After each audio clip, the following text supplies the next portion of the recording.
This is the Secret Society of Comedy, an underground network of New York's finest comics gathered together to discuss subjects of interest and the noble art of japery. At this gathering, Seth Herzog, Jamie Lee, and Craig Baldo. What's the worst show you ever performed and why? I was hired to perform at this benefit in Syracuse at a hunting lodge, like an hour outside, and it was for all these like NFL players and people who paid to hang out with them. So they unplugged my mic because they thought that'd be funny. So now I'm yelling at this giant hunting lodge. Who's who? The hunting guys in the back of the room. Thought it would be funny, so they Yes.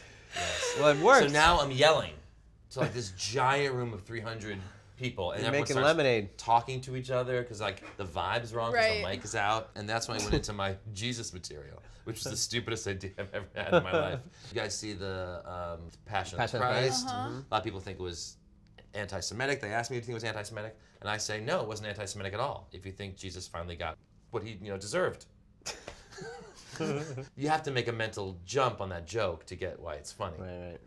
These football players, I forgot how much they love Jesus. And all they hear is this Jew from New York say, Jesus finally got what was coming to him. They went after me. And this is like maybe 6 minutes into the hour I was supposed to do. Oh my God, heckling, yelling, screaming. Then there's another microphone on the other side of the room. And one of the Panthers gets on the mic on the other side of the room and starts like drunkenly heckling me. And I'm heckling him. And people think it's part of the show because we both have mics. And then the guy who's running the show was like, get off the stage, this is over, this is over, this is over. I had to sit in this room with all these guys for like 2 hours till my ride came. I have a very similar story to that. I had the worst millennium of, I'm sure, of all of us. Okay. I played at a Days Inn in Allentown, Pennsylvania in front of like 600. That sounds so depressing. I was the comedian that went on before the DJ. And no one was listening. So one of my friends he just yells out, do a dick trick. And What? do you know what? Do you want to know what? trick? You don't know what dick tricks are?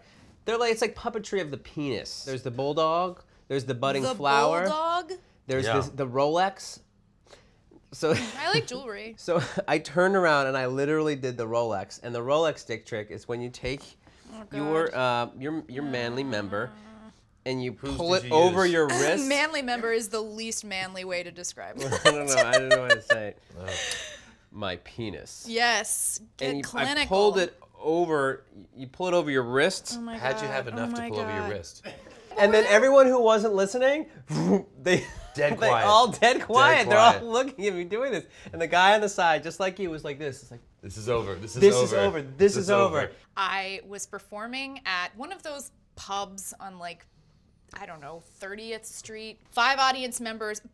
Actually, it was a pretty big room. That was part of it. It wasn't like, oh, what an intimate setting. And there was no mic system or anything. So 5 audience members, 4 of which were blind people, all 4 in the front row. Jesus. And You told them it was packed.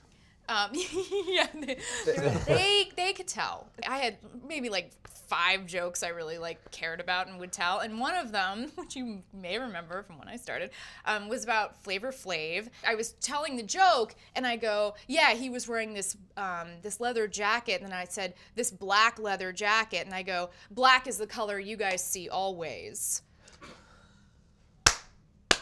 And I was just like, because I was like, I guess I have to either Jamie. I either have to roast or I have to figure out a direction to go with this. And it just came out of my mouth and I was like, what have I done? What Did have they I done? laugh? They laughed so hard. Oh, no. They my were goodness. like craving to be like, they knew what they were doing and they knew they were in the front row, which I know that sounds shitty to be like, do you guys know where you are? You're blind.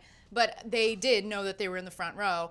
And I think they kind of like were asking for it. Yeah, they wanted to be. And they were the part of the best. show. It was, to this day, one of the best shows I've ever done.